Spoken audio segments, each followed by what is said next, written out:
welcome back to Wake and Take. It's your boy Jason, and we've got some football to talk about today. As long as you can still hear and my mic didn't clip and make any weird things, we'll be talking football, and you guys will be listening. Today we're just doing some rankings. I have finalized my top 100, and we'll talk about it in a second. So I don't have any more to say. This is the intro. We're doing well. Everyone, welcome in. Take out your coffee, sit back, relax, and enjoy the show.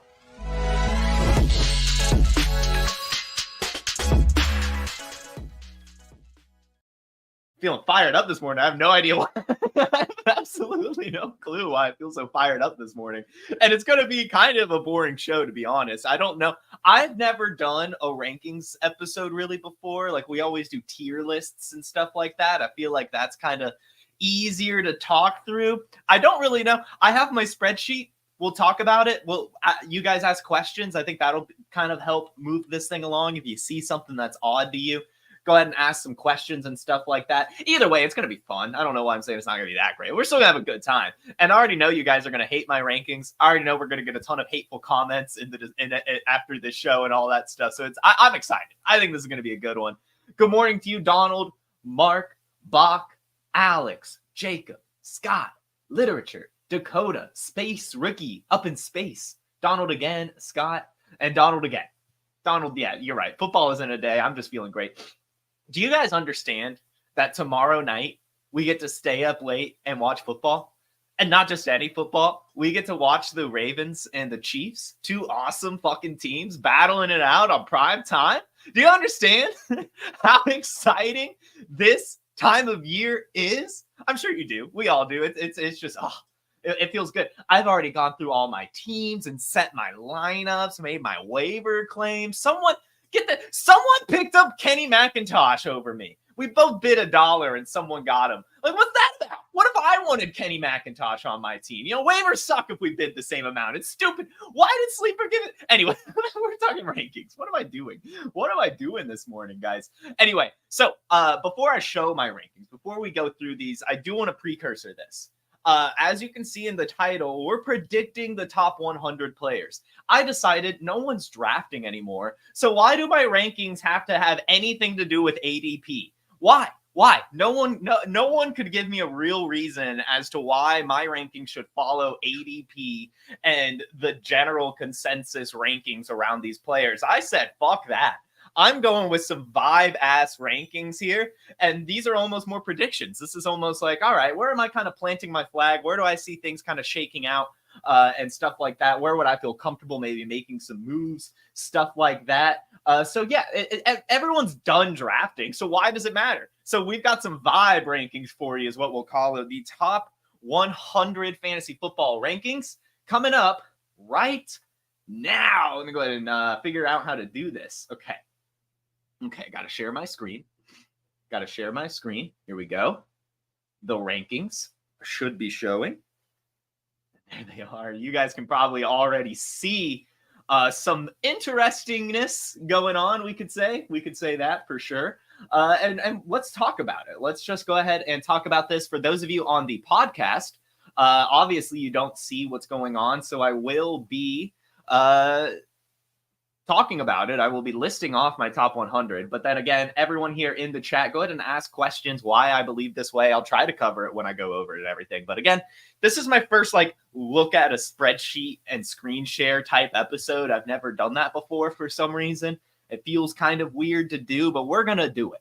So top 100, this is super flex. This is full PPR. This is assuming that it's like 2 running back, 2 wide receiver, right? Like no true positional value like an underdog where wide receivers are more valuable than running backs. Just a standard fantasy football league with super flex.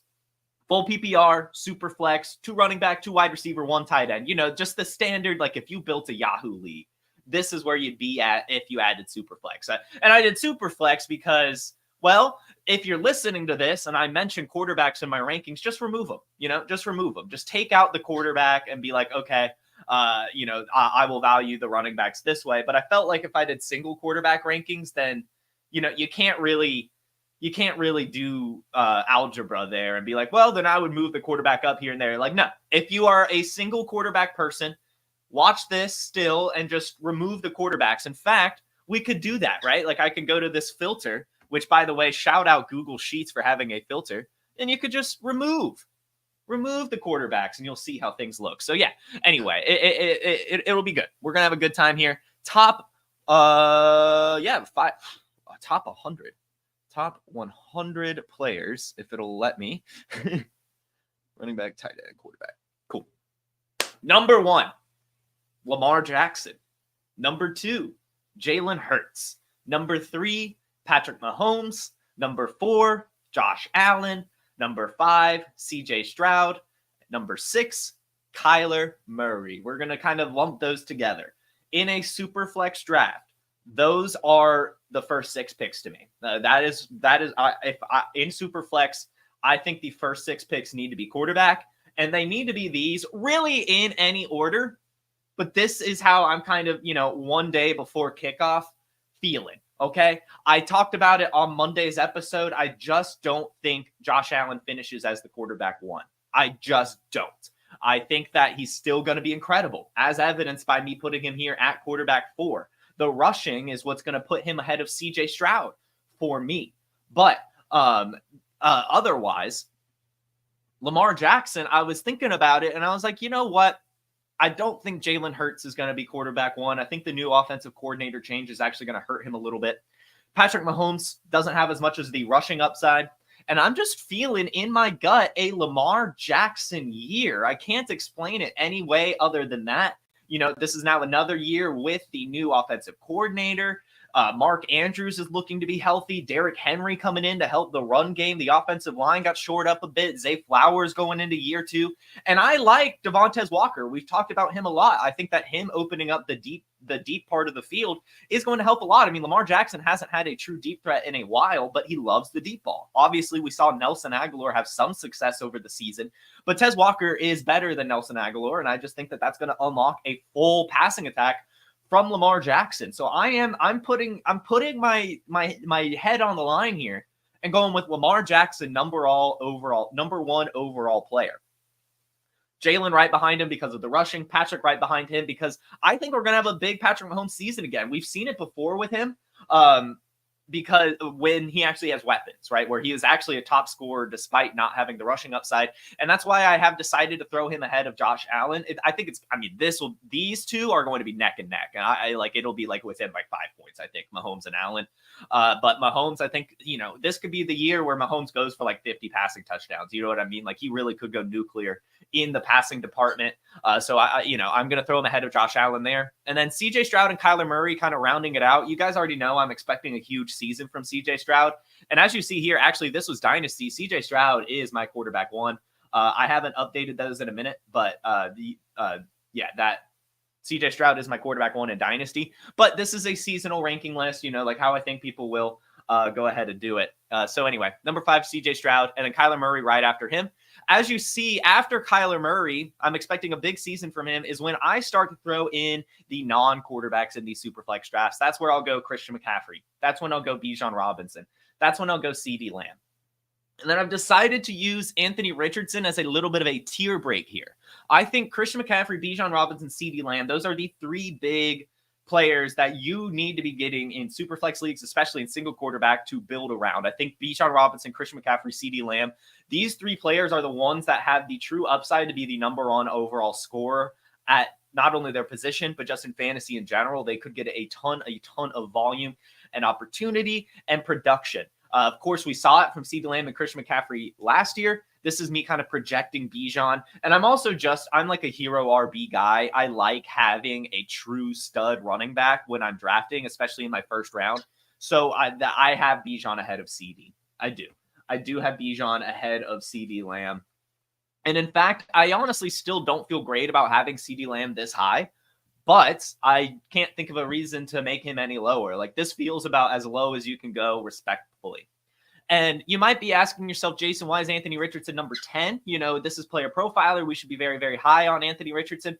And we still are. I mean, think about that. That is QB7, I believe. Yeah, QB7. That's still insanely high for a quarterback that has played very limited action, has the injury concerns, and honestly just has some really, really has the injury concerns and struggles with his accuracy. But I've used him as a tier break here because, like I said, I feel like these three are a lot more solid. I think that these 6 quarterbacks ahead of CMC, Bijan, CD are all very solid, locked in, like top quarterbacks. Whereas Anthony Richardson is less locked in. And I think that you have to price in those concerns a little bit, but still put him ahead of like a Breece Hall, right? Who on the Jets, there's some issues there on top of just the way the Jets seem to want to use Breece Hall with like Braylon Allen behind him. It seems that they don't want to use Breece Hall as a true bell cow, although he's still going to catch a ridiculous amount of passes. And that's why I still have him ahead of these 3 wide receivers. And you may be saying, Jason, Justin Jefferson over Jamar Chase and Amon-Ra St. Brown? Why not? Seriously. We've talked about it on this show. I talked about it with Matt on Mind of Mansion when he had me on. Justin Jefferson is going to have multiple 20-target games. Justin Jefferson is probably going to lead the NFL in targets, if we're being honest here. Jordan Addison is not the target earner that Justin Jefferson is. That's not a hot take at all. And with TJ Hawkinson out, I mean, it is going to, like, Justin Jefferson is just going to be asked to do so much. And Sam Darnold's not a good quarterback. Sam Darnold is not a good quarterback, which means he's going to lock onto his wide receiver 1 more often than not, Justin Jefferson. And we've seen from Justin Jefferson, he can do it while quadruple covered. Like, it does not matter to him. He's that good. And so I'm just going to keep betting on him. I understand that you can get him later, but I don't care. I want Justin Jefferson. Like, seriously, I want Justin Jefferson. And this was one I actually moved before the show. I did have Jamar Chase ahead of Justin Jefferson. But a little bit of these holdout concerns on top of having T. Higgins on the other side, I think makes Justin Jefferson more likely to have a better ceiling than Jamar Chase. I love Jamar Chase, though, and that's why I'm throwing him over Amon-Ra. Amon-Ra is a player to me in full PPR you obviously want, and obviously he has the high ceiling, has the high floor, but he has been injured over the last couple seasons. And we're hearing everything out of Detroit. I mean, like I said, I'm a huge Jameson Williams fan, as we'll see when we get to where I've ranked him. So I just, there's so many pass catchers in this offense that, you know, Amon-Ra obviously is going to get his. I'm not trying to say that, and that's why he's still ranked so fucking high. But I don't think he has the true wide receiver 1 potential that CeeDee Lamb, Justin Jefferson, Jamar Chase has. I think he has top 5 potential. In fact, he has like top 5 floor. Like, that's how good he is, but he doesn't have number 1 overall upside. He really doesn't. He has like top 5 floor, top 3 upside, I think, which is nothing to get upset about. But I would rather stake my claim on CeeDee Lamb, Justin Jefferson, Jamar Chase over Amon-Ra. And this is where I'm sure if you're watching this, you are probably asking yourself, where the hell is Tyreek Hill? Well, we'll get to him at some point. So after Amon-Ra, I have decided to start another quarterback tier, and this is Joe Burrow, Jordan Love, Jaden Daniels. Those are the 3 quarterbacks I would be taking next in a Superflex draft before the next 4 players that I have listed. Joe Burrow, of course, I think that he's back. I think that we're getting the Joe Burrow we've always wanted. And so I have him slightly ahead of Jordan Love, who just had a top 5 season. He's obviously going to be incredible as well. So you want him in Superflex for sure. And then Jaden Daniels with that rushing upside, the Konami code ability, you've got to be trying to draft him over some of these wide receivers that are incredible. You just have to. I know that it is hard to say. I understand that this doesn't really reflect his ADP, but this is, again, vibes rankings, predicting the top 100 NFL players where I would feel comfortable, you know, making some moves. Like if I had Anthony Richardson and I could get Jaden Daniels and a player that's down the list a little bit, that's incredible, an incredible move for me. If I have Garrett Wilson and I can get Jaden Daniels, I'm doing it. I'm doing it in a super flex league. And I don't think that it should be crazy to say that, but it is right now. We'll see how it shakes out over the season. So that is my next kind of quarterback tier. Before addressing any other position, I feel that those 3 quarterbacks deserve to go ahead of Garrett Wilson, Tyreek Hill, Marvin Harrison Jr., AJ Brown. Garrett Wilson, kind of same concerns, right? I'm still, as you'll find out, I am still finding it hard to come around to Aaron Rodgers being Aaron Rodgers, okay? He's coming off an Achilles tear. The offensive line is terrible in New York. And say what you want about Garrett Wilson. He's been a massive target earner over his career. Aaron Rodgers isn't necessarily someone that will force feed his wide receiver 1 just to force feed his wide receiver 1. I know we've seen it with Devontae Adams and everything, But also Alan Lazard is there. Mike Williams is there. Malachi Corley is there. Breece Hall is there. There's so many other pass catchers. And Aaron Rodgers at the point of his career where he cares more about winning and staying healthy, being able to finish the season, to where I don't think he's going to get desperate and just force feed Garrett Wilson time and time again. But I still also expect a pretty damn good season from him as well. And that's why I'm actually throwing him over Tyreek Hill. Something in me, again, we talked about it on Monday's episode. I think he's not going to really be able to perform where you're taking him. And even if he does, I still think it's bad process drafting him where you are. His age and injury concerns are not priced in right now. And this is about as high as I would feel comfortable taking him. I would unfortunately take him over Marvin Harrison Jr. and AJ Brown. And this honestly might come back to hurt me, to be completely honest with you, because I love Marvin Harrison Jr. and AJ Brown this season. But I have to also accept the upside that Tyreek Hill has. Okay. Even if I am lower on him this season than most and probably all, you still have to accept that this is the guy that could have 2,000 receiving yards without even really trying. And so you still got to rank him really, really high, even if it doesn't feel great. But I do feel more comfortable in Garrett Wilson, Amon-Ra, Jamar Chase, Justin Jefferson, CeeDee Lamb in the wide receiver department. And then Marvin Harrison Jr. over AJ Brown might be another one where people kind of, maybe scoff a little bit. But Marvin Harrison Jr. is an actual wide receiver one. He's like the actual alpha on his team. And I understand that AJ Brown is an alpha on his team, but I also love myself some Slim Reaper. And I do think that there will be weeks like we've seen time and time again now the last 2 seasons in Philadelphia where AJ Brown doesn't really do anything. Okay. Like he'll have 40 points one week, and then he'll have like 8 the next. And that's just what I expect to continue. He's going to have these monster performances, but then he's also going to have some of these lower floor performances because Devontae Smith is also a very, very good NFL wide receiver. And so I felt, I want to throw Marvin Harrison Jr. ahead of him. I really expect a massive season from Marvin Harrison Jr. We talked about it in yesterday's episode on the flag plants. I think that he even has a case probably to make the offensive rookie of the year and set some rookie records in terms of targets and receptions. Like I'm expecting a massive, massive season from him. And AJ Brown, I'm also expecting a massive season, hence why he's ranked so high. But, I just don't think he has the true upside that Marvin Harrison Jr. has. And this is where we start to get, a little interesting here. After AJ Brown, we're going to go Trevor Lawrence. I still think that we are too low on Trevor Lawrence. I mean, they invested in the offensive line. They invested in his pass catchers. He's going into yet another year. Travis Etienne's looking a lot healthier. This just Jaguars offense as a whole, I think, is being a little slept on because they disappointed last year. But, Trevor Lawrence is still Trevor Lawrence. Trevor Lawrence is basically what we want Caleb Williams to be. So why not still rank him really highly? And in Superflex leagues, I think that Trevor Lawrence is a great quarterback to be drafting. So I want him right there. And then I'll take Saquon Barkley. Mark Grebler in the chat, the Eagles fan, could probably agree here. I think Saquon Barkley is going to have a massive year in Philadelphia. And this is the last running back that I'm comfortable making my hero RB. I like Breece Hall. I like Bijan. I like Christian McCaffrey. And then it's Saquon. I know a lot of people say it's Gibbs, but it's Saquon.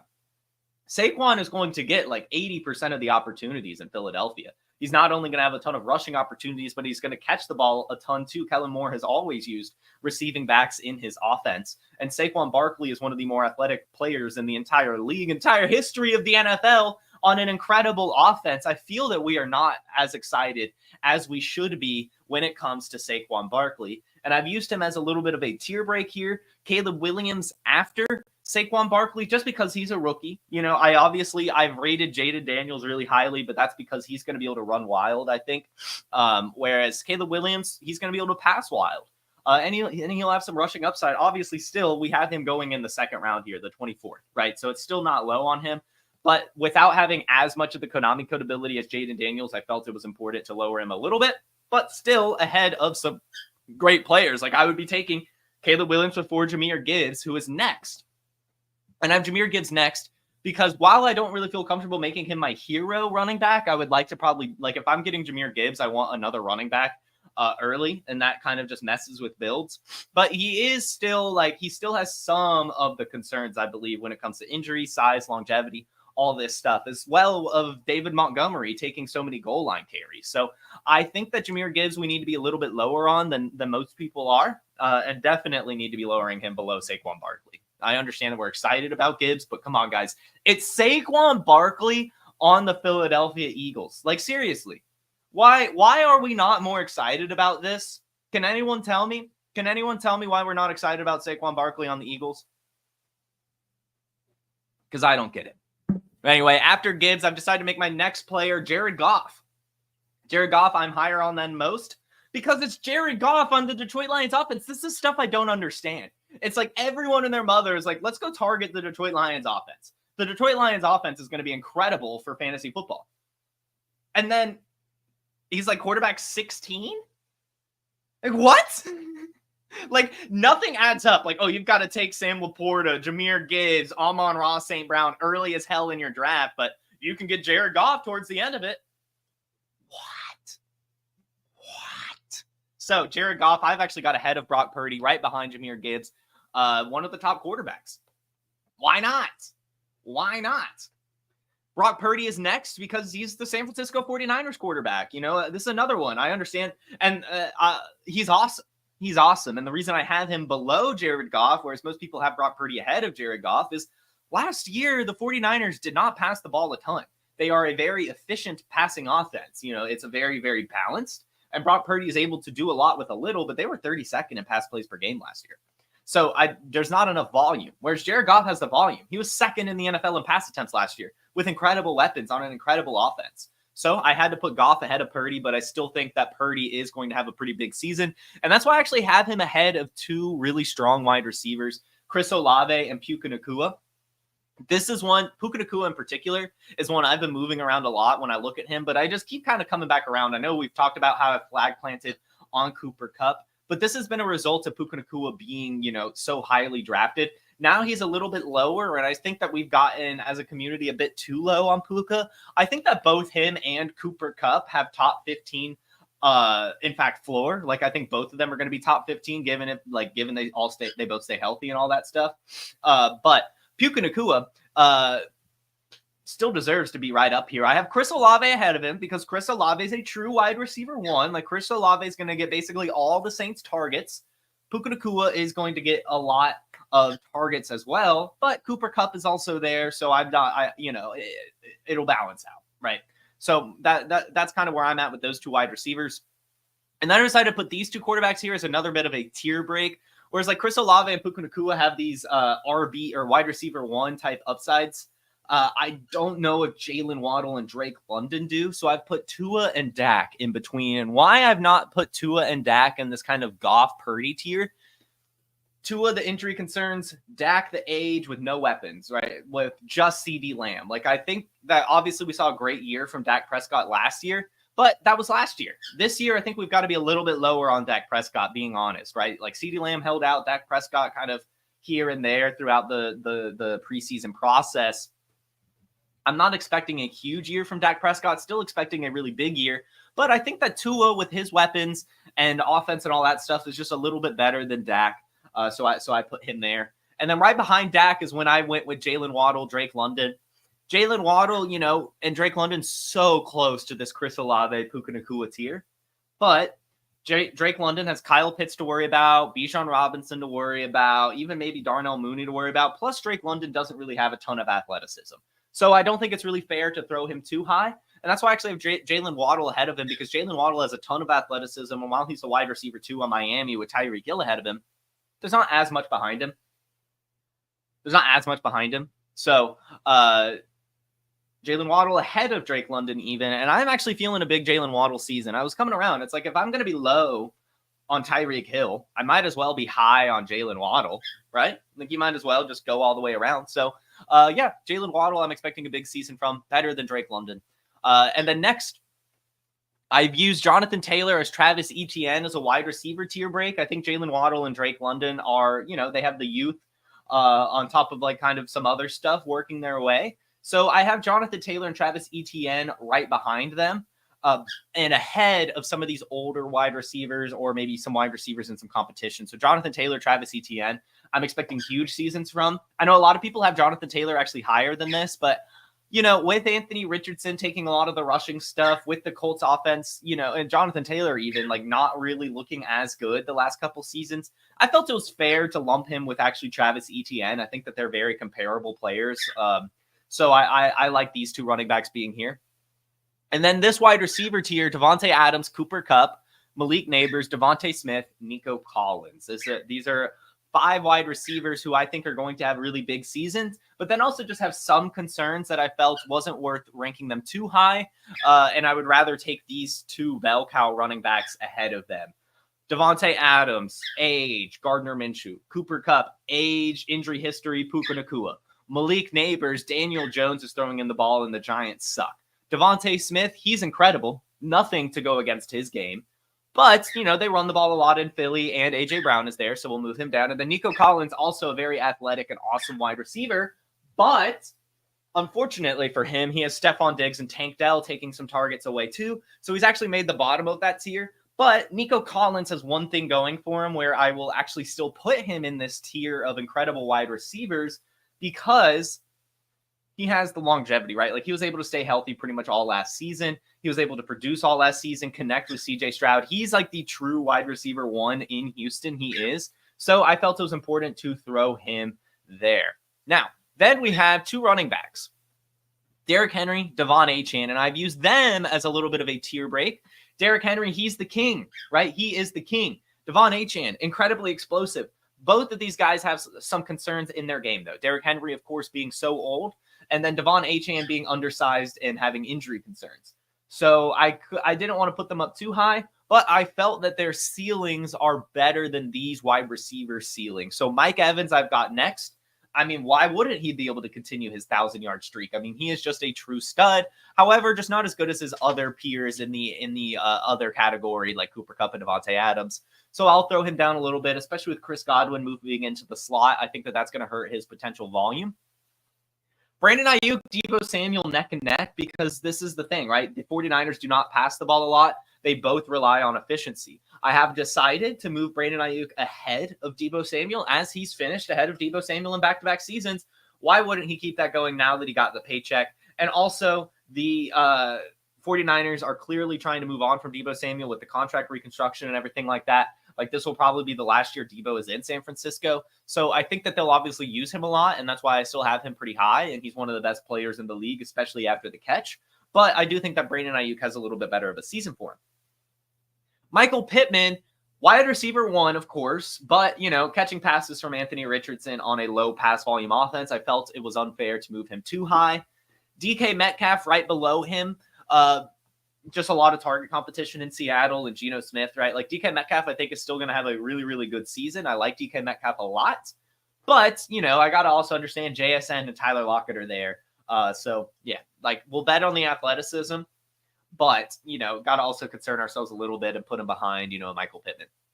DJ Moore right after DK Metcalf, just because I am heavily in on Rome Odunze this year. I think that Rome Odunze is going to have an incredible season, but I also think DJ Moore is going to have an incredible season too. I think that those are both 1,000-yard wide receivers, and DJ Moore will be able to start the year off hot. So I'm going to keep him in this tier as well. This is a very fun wide receiver tier. Like, if you can walk away with any of these guys, I think you should feel very, very happy.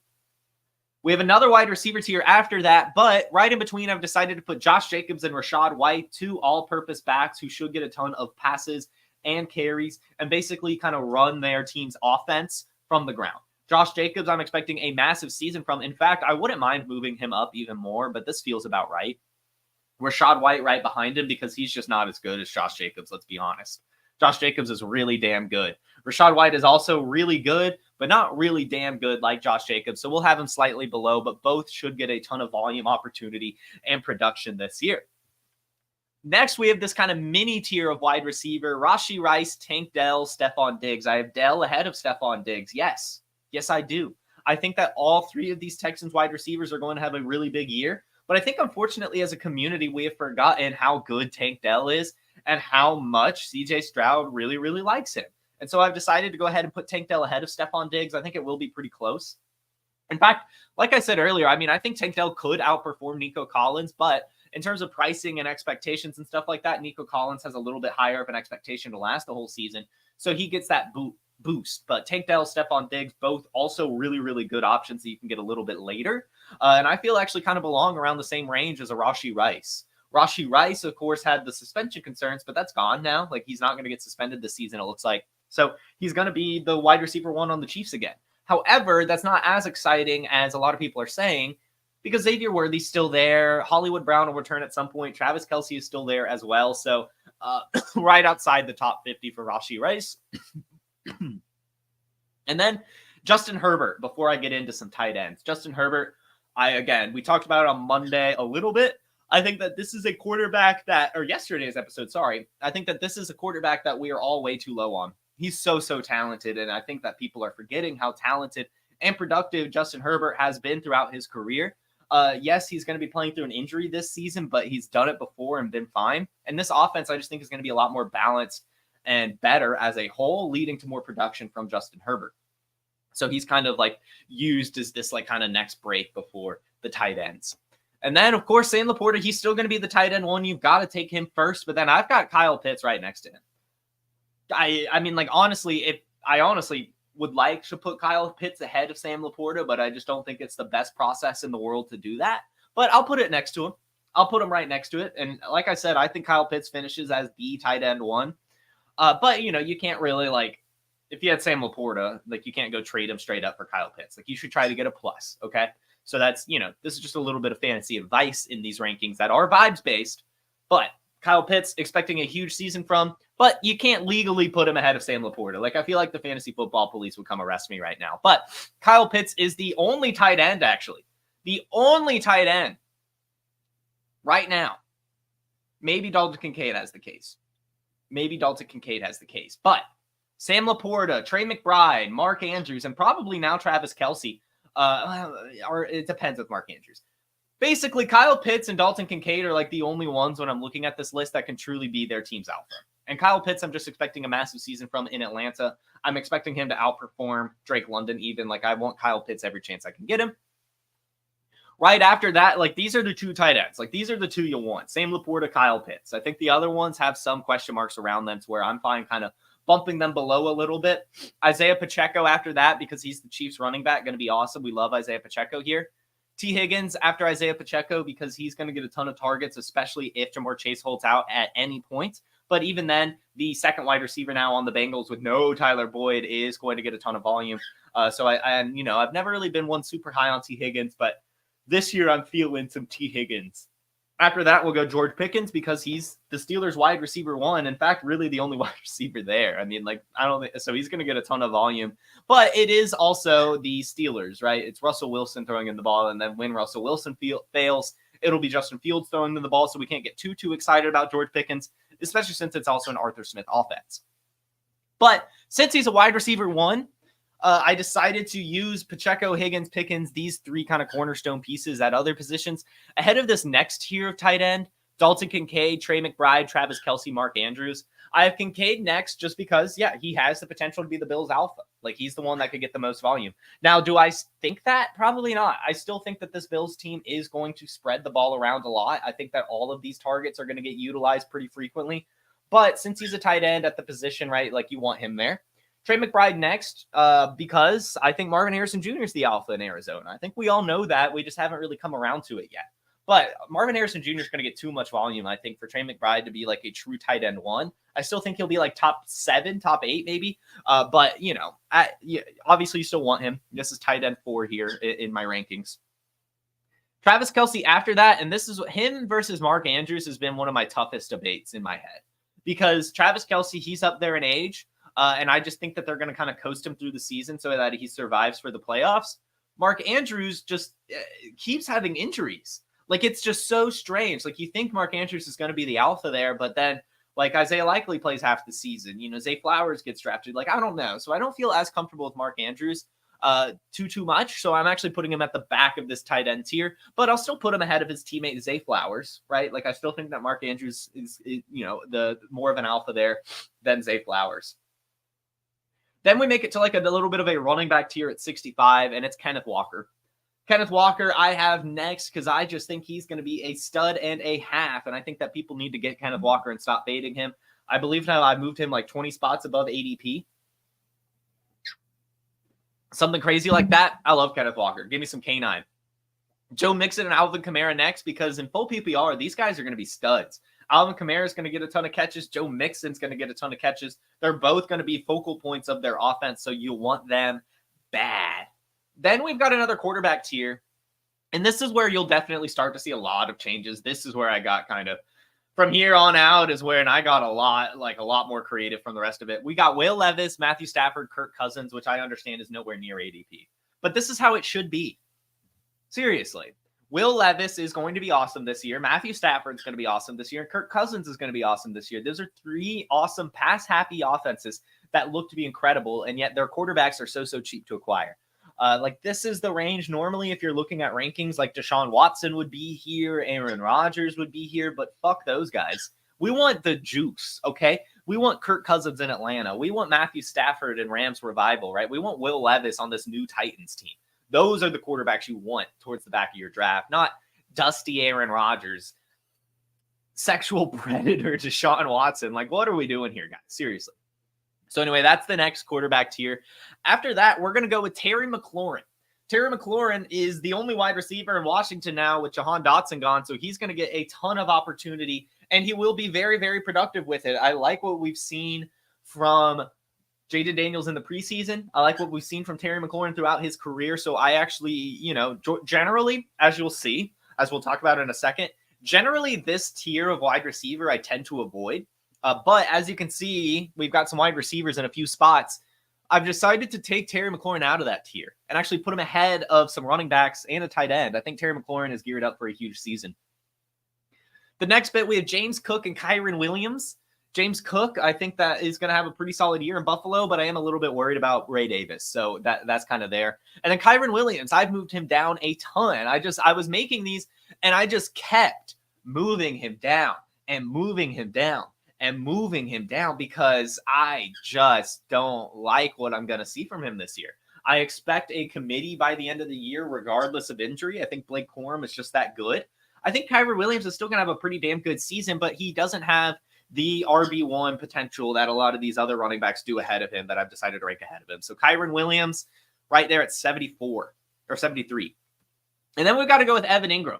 Evan Ingram is next because he was just I think a tight end too. He finished the year in PPR leagues. Like, he was a huge weapon and target for Trevor Lawrence. But I also understand that a lot of that came because Christian Kirk was hurt. Okay. So I'm a little like, I don't know about Evan Ingram, to be honest. Like, that's why I've actually, I feel like normally he's up here.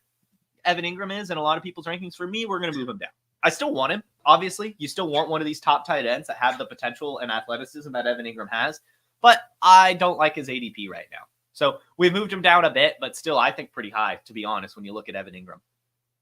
And then, so this is my weird wide receiver tier. And I actually like these players a lot. Some of them. Amari Cooper, Christian Kirk are my two that I'm kind of avoiding in this range, okay? These are just the dusty wide receivers that Christian Kirk maybe less so, but Amari Cooper, I'm feeling some negative vibes on when I look at him. Like, I'm not expecting a great season from Deshaun Watson, so I'm definitely not going to expect a great season from Amari Cooper, especially with Jerry Jeudy being added, David Njoku kind of breaking out. Like, I don't really like myself too much Amari Cooper, but I also understand that he is incredible and so good at football, so I can't move him down too much. So this is as far as he would go. I am ahead of Christian Kirk because, well, Amari Cooper is still the wide receiver one. I think Christian Kirk might actually lose this wide receiver one job pretty quickly. I think Brian Thomas Jr. is going to unlock a lot from Trevor Lawrence and really help this Jaguars offense to where Christian Kirk is going to be, really good for PPR leagues. I think he'll be consistent, but I'm not expecting much of a ceiling from him. After that, we have to go with Chris Godwin. Chris Godwin moving back to the slot. I think he's going to be pretty awesome in Tampa Bay, get a ton of points for us this year. And then now we've getting into this kind of, we'll call this the Jason range. This is when you really got to start planting your flags. This is where you've got to be like, all right, this is the player I want, regardless of ADP. Rome Odunze, I have kind of leading this area off. I think Rome Odunze is going to establish himself as at least the wide receiver 2 in Chicago very quickly. And I really wouldn't be surprised if by the end of the year, he is Caleb Williams' favorite target. Rome Odunze is just so good. He's pro ready. He is pro ready. Top 10 draft pick on a new offense with Caleb Williams. I think that Rome Odunze is going to have a special season, at least like in rookie perspective. So I have him ranked pretty highly here. Then I've got Christian Watson because I'm just going to bet on him. I'm just going to bet on Christian Watson. He says he's fixed his hamstring, so why not believe him? I'm not a doctor. He's the one that's gone to medical care and talked to doctors and had treatment. Why not? Why not? Why not just trust him? So I've actually got Christian Watson ahead of Jaden Reed because Christian Watson just has a massive, massive ceiling, whereas Jaden Reed just has a really, really high floor. So if you're more of a floor guy, go Jaden Reed. But if you're more of a ceiling guy and you want to win your leagues and like to have fun in fantasy football, get Christian Watson. Then we've got Brian Thomas Jr. ahead of Vlad McConkey. I just think that Brian Thomas Jr. is going to have a really good year in Jacksonville. I think Trevor Lawrence is going to love him. Vlad McConkey next because Justin Herbert's going to love him. I'm just a little bit worried. That he's not going to be able to stay the whole season. He has injury. Like, he's never been able to do it in college. And this Chargers team is always cursed anyway. So I'm just a little bit worried about that. And then, of course, we've got J-Mo, who is the wide receiver 2 in Detroit Lions. He's going to have over 100 targets. He's going to reach 1,000 receiving yards. He's going to have at least 6 touchdowns. He's going to have a massive, massive season for Detroit, and you need to get him while you still can. Again, guys, Jared Goff threw the ball 605 times last year. 355 of those targets went to Sam Laporta, Amon-Ra St. Brown, and Jahmyr Gibbs. Do some quick maths there. That is still 250 targets to go around in this offense. If you give everyone the volume they got last year, you can even increase it a little bit, and you will. It's just so much. It is just so much volume in this Detroit Lions offense. Josh Reynolds now gone. Everything is pointing to a massive season from Jameson Williams. The coach is hyping him up. The players hyping him up. Doing well in training camp. Jameson Williams is going to be a stud this year. Get him while you still can. JSN, I've got right after him because, again, DK Metcalf, Tyler Lockett, they're still there. I think JSN is going to have a better year than he did last year. In fact, I do expect JSN to outperform Tyler Lockett and probably take that wide receiver 2 role by the end of the season, probably halfway through even. I think that they're going to try to fade Tyler Lockett throughout this season and get JSN more involved. And I think he's going to have a really, really good year. But, just given the other target competition, I don't think he has the ceiling that a lot of these other players in this range do. Xavier Worthy slightly behind JSN, though. Slightly. In fact, I almost want to put Xavier Worthy right ahead, but I am still worried about Worthy. It's, a lot of reports are coming out that even with Marquise Brown injured, that they're not going to be using Worthy too much tomorrow's game. They might still throw Justin Watson out there and stuff. They still want to try to ease him in, as Andy Reid has always done with his rookie wide receivers. On top of Travis Kelce and Rashee Rice still being there, I think Xavier Worthy is going to have a huge season for a rookie, and he's going to benefit a lot from Patrick Mahomes being his quarterback. But, I felt it was unfair to throw him ahead of some of these other wide receivers that have proven it and, in similar situations. After that, we're going to go with DeAndre Swift. DeAndre Swift is a running back that we are too low on as a community, guys. Roshan Johnson and Khalil Herbert did nothing throughout this preseason process. And in fact, Velus Jones has been kind of the more standout backup running back. DeAndre Swift is going to get a lot more volume than we're expecting. He's going to catch a lot of passes, and he's just so athletic and explosive. DeAndre Swift looks to be a bell cow this year, at least getting the most opportunities in his team's backfield, and it's probably going to be by a decent margin. You want to get DeAndre Swift in Dynasty for sure because he's still very, very young and signed that 3-year contract, but in redraft too, you can acquire him pretty easily. Get him while you can. I've got him pretty high.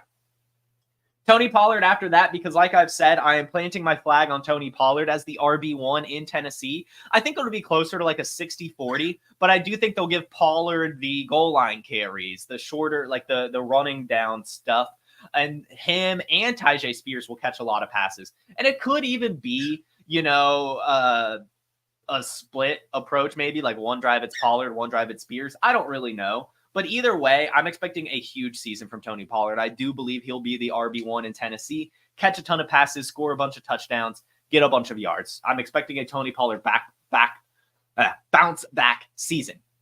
And because of that, I'm really in on this Titans offense. We talked about I have Will Levis really, really high. Calvin Ridley, DeAndre Hopkins. And I only have Calvin Ridley ahead of DeAndre Hopkins because of the injury. Honestly, I would have DeAndre Hopkins probably right above Amari Cooper. Maybe actually here with Terry McLaurin. This is where I would like to put DeAndre Hopkins, but with his injury, I'm just not sure. So I'm just going to keep him here. I'm just going to keep him here right next to his other Titans teammates. I'm expecting a lot from this offense. I think it'll be pretty slick. Then we've got Baker Mayfield, because I do think that Baker Mayfield is another quarterback that's very, very slept on. He just had a really, really good season. Still has Chris Godwin, Mike Evans. They brought in Jalen McMillan. Like, Baker Mayfield should be a pretty damn good quarterback in Superflex. George Kittle right after him. Why not? Good tight end. You want George Kittle wherever you can get him, and this is a solid range for him. I have him as a little bit of a tier break between Baker Mayfield and Geno Smith. And then also Aaron Jones and Ramondre Stevenson between Baker and Geno Smith, just because these are like the last two bell cows left. Aaron Jones and Ramondre Stevenson. So I put Geno Smith right after them because I just wanted to establish that Aaron Jones and Ramondre is kind of the last bell cow range. And then so Geno Smith right after that. I have Geno fairly low just because I am still a little bit concerned that Geno Smith will lose the starting job at some point, just because this new Seahawks regime might want to see what they have in Sam Howell. I think it would take a lot. I think that he would have to be pretty bad. But Sam Howell, had a pretty damn good season last year. They traded for him for a reason, so I'm a little bit concerned about Geno. But given it's Superflex, given the weapons he has, I would put him ahead of these other running backs in Superflex, but it's tough. Like, I don't blame you if you just want to get these guys. Okay. But like I said, Aaron Jones, Ramondre Stevenson, the last of the bell cow running backs. But then you get, true all-purpose running backs. Pippi, it is not time to sing. Just let me finish the show, buddy. Thank you. No. Okay. Anyway, James Conner, Najee Harris, David Montgomery, Zamir White, Brian Robinson. These are bell cow running backs. They are, but James Conner, in his case, while he's all-purpose, I think that Trey Benson will take some snaps at some point over the season. Najee Harris, while he's all-purpose and everything, they still have Jalen Warren, and I already know Arthur Smith is going to do some crazy-ass shit with Cordero Patterson. David Montgomery, he's only getting goal line carries. I think that's awesome. I think I'm putting him ahead of Zamir White and Brian Robinson for a reason. That reason being it's the Detroit Lions offense. Like, if David Montgomery was either way. Basically what I'm saying is David Montgomery is only this high because he's a Detroit Lion. After that, we've got Zamir White. Zamir White is going to have a ton of carries for Las Vegas. Going to be awesome. And Brian Robinson right after him. These are the last of the true starting running backs. Okay. Tyjae Spears and Chase Brown are actually right after this list.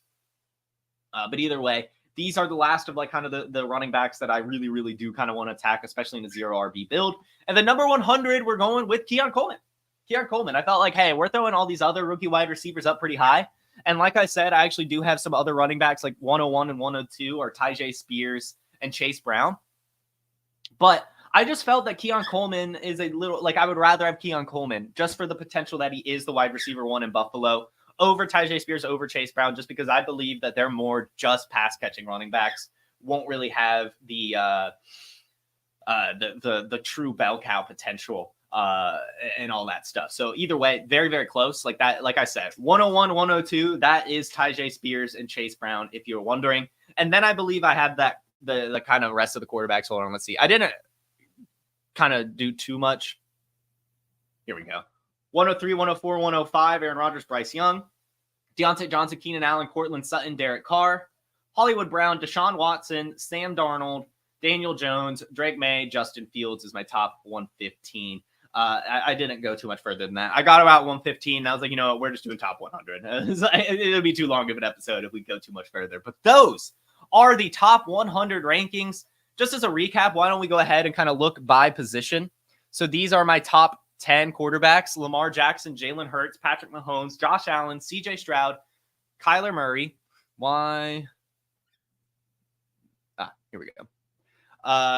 Anthony Richardson, Joe Burrow, Jordan Love. Those are my top 10 quarterbacks.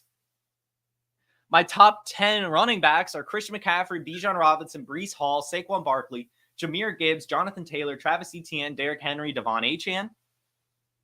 My top 10 wide receivers are CeeDee Lamb, Justin Jefferson, Jamar Chase, Amon Ra, Garrett Wilson, Tyreek Hill, Marvin Harrison, A.J. Brown, Chris Olave. And then my top 10 tight ends are Sam Laporta, Kyle Pitts, Dalton Kincaid, Trey McBride, Travis Kelce, Mark Andrews, Evan Ingram, George Kittle. That's only my top 9, I think 8. Didn't rank anymore. But yeah, that is my rankings, guys. Those are the top 100. Hopefully that helps you. I will probably make a graphic of this and just post it to my Twitter so you have it. And yeah, thanks a lot for tuning in. This was a fun episode, kind of putting these together. Again, these are more so like vibes rankings and stuff like that. But still, because I was like, hey, ADP doesn't matter anymore. Like, we're here at the season. Like, fuck ADP. Let's actually rank with conviction here. Okay, so that's what we did. Hope you like the rankings. Let me know in the comments where I went wrong or where I went right. Let me know your thoughts in the comments. Let's go ahead and pop into the chat before we sign off today. I saw a bunch of questions throughout, but wanted to get through. Let's see. Would you drop Quentin Johnson for Whittington or Mason? I do want to drop. Well, I mean, I might wait till after week 1, Ryan. I know that sounds crazy. But I'm not like, again, I'm not a big Jordan Mason guy, so it would be for Whittington. But I kind of want to see what Quentin Johnson does week 1. I mean, I kind of do. I kind of want to see what Quentin Johnson does week 1. Just because this Chargers wide receiver room is a massive, massive question mark. And heck, they could use Quentin Johnson on special teams. You have no idea at all. So I would hold on to him for at least 1 week. You drafted him for a reason. I know we're here. We're here now, right? Like, we want to make some moves. But I think that you should hold on to him a little bit. Just see what happens. I know he's bad. I'm not saying he's good, but just see what happens. Like, I don't know. Again, like I said, when Jim Harbaugh went to Los Angeles, Quentin Johnson's best play in college was against Michigan. He had that awesome screen in the college football playoff semifinals against Michigan. He took it to the house. And I think that is burned a hole in Jim Harbaugh's memory. And I also believe that Jim Harbaugh is a good coach. And part of being a good coach is scheming your players correctly. So I don't think Quentin Johnson's ever going to be a high volume, true alpha wide receiver. But I mean, I still think he could get 4 or 5 targets a game on the Chargers offense, even if they're just, see what he could do after the catch. But let's see it. I know this is crazy, but let's see what Quentin Johnson does before you drop him. We're here. Just exercise patient 1 more week. Thoughts 12 team full PPR QB, Lamar, Olave, McLaurin, Bijan, ETN, Worthy, kicker, bench. Good team. I did disrespect Flournoy, didn't I? I'm saying that when you're looking at the Dallas Cowboys, it is just CeeDee Lamb and Jake Ferguson for now. I still think it's going to take a few weeks for Ryan Flournoy to get onto the field. I think they do want to try to force Jalen Tolbert in there for a little bit. I think that obviously Brandon Cooks will get the first crack too. But then once they disappoint, then we'll see Flournoy.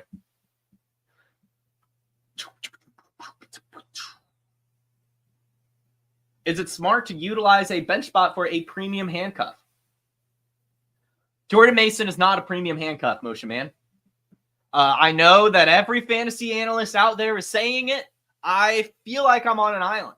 I have played fantasy football for years now, almost 10, over 20.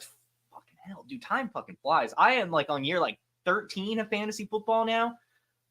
Yeah, that's about right. And anyway, 14. Anyway, Jordan Mason is not a premium handcuff. Leave him on the waiver wire. Let him be someone else's problem. This is the definition of a player getting too much hype at the perfect time. This is what happens every year in fantasy football. We get about a couple weeks before the season, and everyone tries to predict who the number 1 handcuff is. And for some reason, this year's Jordan Mason. Every year we're wrong about it. Every single year we're wrong about it. This year we're wrong about Jordan Mason. What did the San Francisco 49ers do all offseason? Demonstrate time and time again that Jordan Mason is not the backup running back that they want him to be. What have they done? They drafted Isaac Guerrero. They brought Cody Schrader in as an undrafted free agent. They even went out and signed fucking Matt Breida, okay? If Christian McCaffrey gets hurt, again, that's a huge if. If Christian McCaffrey gets hurt, Jordan Mason will be the quote-unquote RB1, quote-unquote. But what does that really mean in the San Francisco 49ers offense? That means that he'll get a carry, a few carries a drive. But you know who else will get carries? Isaac Guerrero. Deebo Samuel will even touch the ball. Like, Jordan Mason doesn't have true handcuff plus upside like a lot of people are saying. It's just that's not what the 49ers do. They do it time and time again. We saw Jermichael Hasty getting snaps. Like, they work in everyone. Even elevate players from the practice squad. They keep it as a committee if Christian McCaffrey gets hurt. So A premium handcuff is like Tyler Algier, Blake Corum, Jalen Wright, Marshawn Lloyd. Those running backs, Trey Benson, right? The running backs that could actually be a bell cow if the starter gets hurt. B-Rob or JSN and Scott Fishbowl? B-Rob, especially with the carry bonus. Just get Brian Robinson. Just do Brian Robinson. Start Worthy or Jaden Reed this week? Good question. I'm assuming this is your flex. If this is your flex, go with Worthy. If this is your wide receiver 2, go with Jaden Reed. But in my flex spot, I like to throw that ceiling in there. I like to just shoot for the moon. And this Chiefs-Ravens game is going to be a shootout. And I do think that with Marquise Brown out, that Xavier Worthy will get some opportunity. I know we talked in the show that there's some reports saying that Justin Watson will be there. You know, I'm still expecting a pretty good game from Xavier Worthy. And I think that both him and Reed have a similar floor, but Xavier Worthy has a pretty damn high ceiling in this game, especially as a rookie in a shootout game. I would go with the boom play. But, you know, I'm just that type of player. I like myself these boomer bust players. I like to shoot for the moon and just see what happens. Christian Watson or Kamara in redraft? In redraft, give me Kamara. Tank Dell or Pollard this week?